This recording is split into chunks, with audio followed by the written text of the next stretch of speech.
Alright, what's up guys? Shelby Oaks is a brand new horror film written and directed by YouTube legend Chris Stuckmann. If you don't know who he is, if you're watching this video, any video that reviews movies on YouTube period, you're gonna know who this guy is. He is literally the pioneer of being able to do what I do, what many others do, and filming reviews, reviewing movies on YouTube. He is the original person to do that back in like 2009, I believe. So many people have followed in his footsteps. Back then in 2009, 2010 to right now, 2025, every year there are more people getting on this platform to talk about movies, and it's great. This is a great platform. This is what YouTube was meant for. And Chris Stuckmann definitely was the very first person I've discovered on YouTube who reviewed movies. This was back in 2019, I believe. I watched one of his videos and I watched so many more that same day. I just couldn't get enough of it. I thought it was awesome. I don't know why it took me so long to talk about what I love as well, but hey, it's never too late, right? But anyways, I heard about this movie probably 3 to 4 years ago when Chris started a Kickstarter to fund this film. This was probably back in 2022, I believe, and he did not expect it to raise as much money as it did. I believe it raised $2 to $3 million, maybe more, which is absolutely insane. And so a short while after, he started to film this movie, but it took a lot of time, obviously, for this to come out if he started filming it 3 years ago. That is because, once again, it got picked up by Neon, one of the most prominent, growing movie studios in Hollywood right now.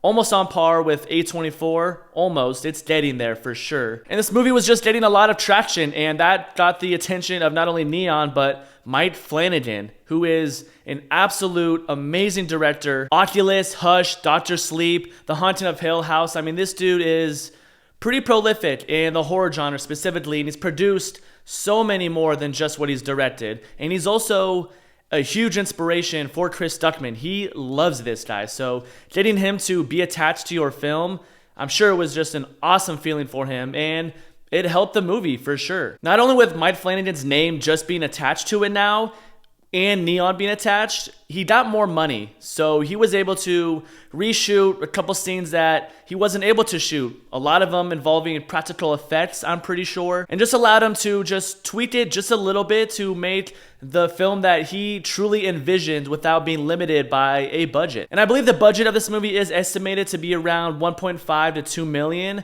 which is kind of ridiculous because this movie does look like it was made with a lot more money, and that's what you want in a film, especially a horror film, because you have to create the atmosphere, the environment, the lighting is, horror movies are usually very low lit. And a lot of times things can be drowned out. There's things in the background that you're supposed to see, but you can't. And there's really not a lot of that here. The movie and the cinematography just itself looks fantastic. So basically in this movie we have Mia, our main character, played by Camille Sullivan. She was great. And her sister, Riley, played by Sarah Dunn, her sister, Riley, disappears about 12 years ago, back in 2008. She had her own YouTube channel.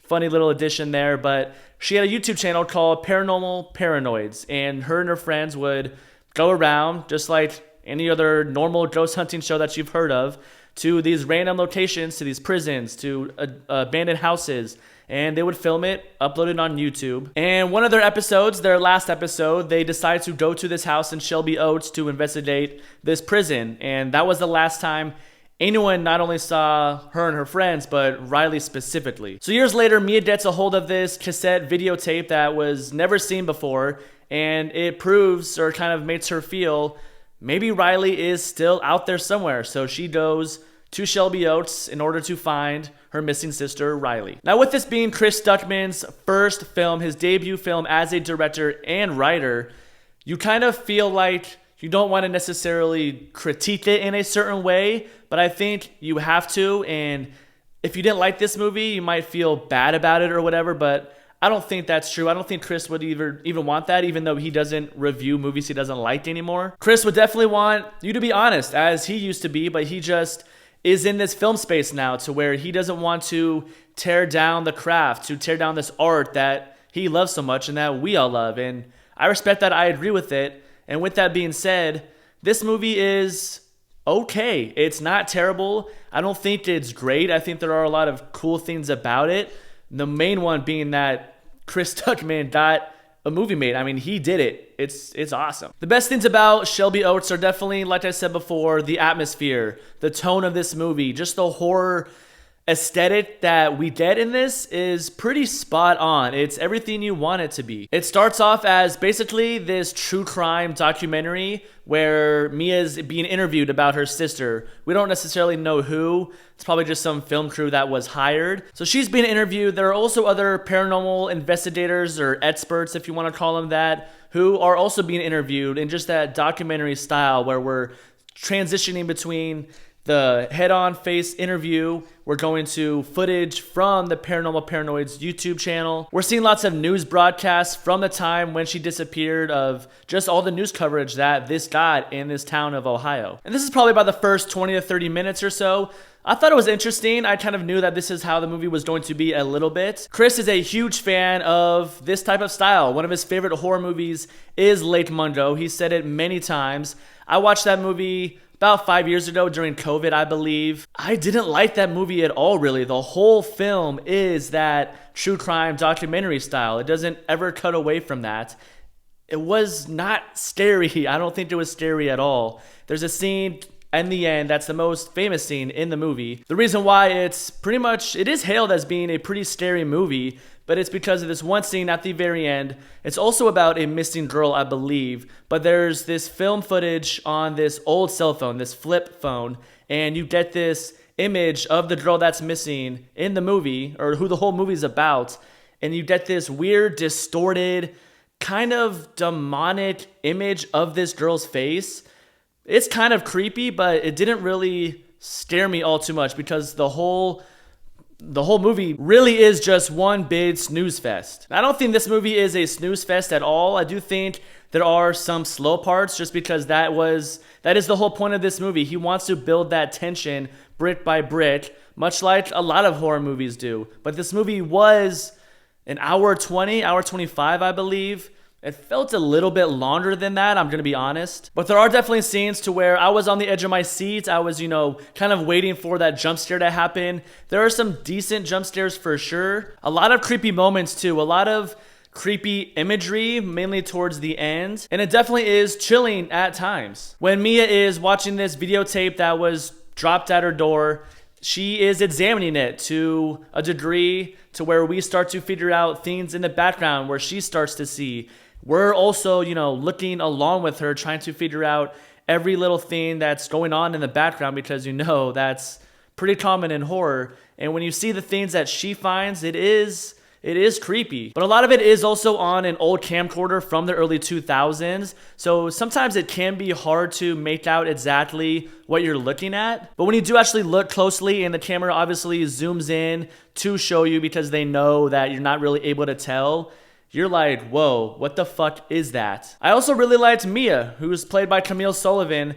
Never seen her in anything before. I thought she did a great job. She brings all that emotion. You really think that or believe that she is missing her sister and she wants nothing more than to find her, especially when a lot of this has to do with something from their childhood. You really believe that she feels all of this and that she regrets a lot because people don't believe her. She didn't know if this certain thing was true. She starts seeing things as well once she starts to figure out kind of what's going on with her sister when she goes to look for her. She wants nothing more in the world than to find her sister. That comes through completely. There's scenes where she has to be utterly terrified.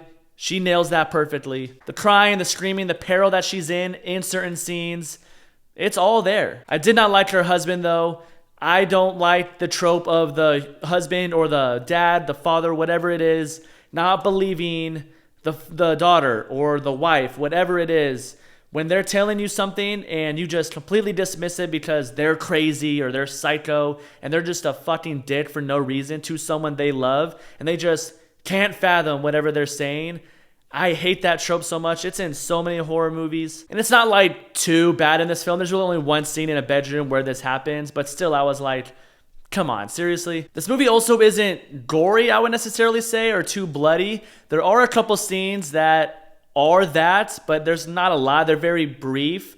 One of them is on a camcorder, so it is kind of hard to tell, but you can also tell that it is practical. All these effects are practical with the blood. The ending, someone that's kind of ripped apart, and it looks good. I think those are part of what the reshoots involved, and you can tell that they did put a lot more money into that, and I thought it looked great. I'm a sucker for those practical effects, for gore, and you know Chris isn't going to stimp out on that. He would never put CGI blood in his movie, and you can tell. Now, there is a small twist, a little bit more towards the end of the movie, that pretty much shocked me. I had heard that there was something that's going to completely catch you off guard, and this did. This was pretty creepy. And it involves what happened to Riley, where she went, who captured her, what happened, where she disappeared to.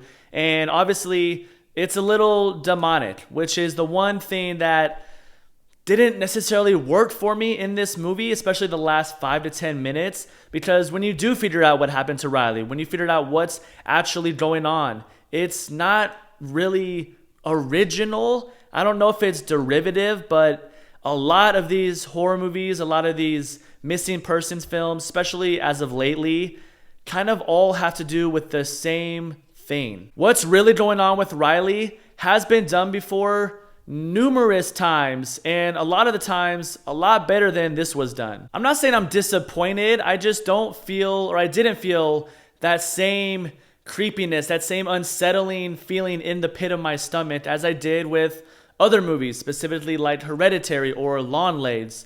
They are all kind of similar. But with those movies I just named, it's definitely a better movie than a lot of horror movies. This is definitely not even close to the worst horror movie or movie I've ever seen. This is just okay. It's passable. It's a pretty good debut for a YouTuber, a YouTube film critic. And no matter what any critic says, Chris is a critic. He has the most followers, I believe, of any YouTube critic out there. And so whatever they want to say, whatever I have to say, none of it really matters or should matter because Chris did it. He's the only one that I know who's actually made a movie, got it distributed by Neon nonetheless. He fucking did it. So he will always have that over everyone, and it's pretty inspiring, I'm not gonna lie. I think a lot of YouTube critics are going to follow in these footsteps, much like they followed him and just filming themselves talk about movies. It's going to start a ripple effect for sure, especially ones who are as popular as him, who have as much of a following as he does. And it's super cool, man. It's awesome seeing someone who we all know cares so much about film, about making movies, watching them, all of that, especially horror. Seeing him finally make one and just seeing it for myself, it was awesome. I've been waiting, I've been anticipating, excited for this movie for a pretty long time, and I'm glad I saw it. If you like Chris, you're gonna go watch this movie, I don't even have to tell you. However, if you are just a casual horror fan and casual movie fan in general, I'm not sure you're gonna like this movie. I think you are going to find it a little slow. So overall, I think this movie is definitely a acceptable debut from writer-director Chris Stuckmann. There's definitely potential there, you can see it. I don't think this will be the last movie he makes. I think he's going to make many more. And with that, I do believe that he's going to get better with every film. Shelby Oaks is chilling at times. The atmosphere is there from the beginning. Wasn't the biggest fan of how it started with the true crime documentary style. I also think the ending just doesn't quite live up to what it should in being as creepy as I think he wanted it to be or as it could have been. But this is just a great debut. Camille Sullivan is excellent. I think she should be in a lot more movies. So I'm gonna give this movie a strong 6.5, 7 out of 10. I'm probably gonna see it again eventually. We'll see how I feel about it, but I'm definitely gonna rate it positively. But as always, I appreciate you guys watching. Like, subscribe, comment. As always, my name is Zach. Later.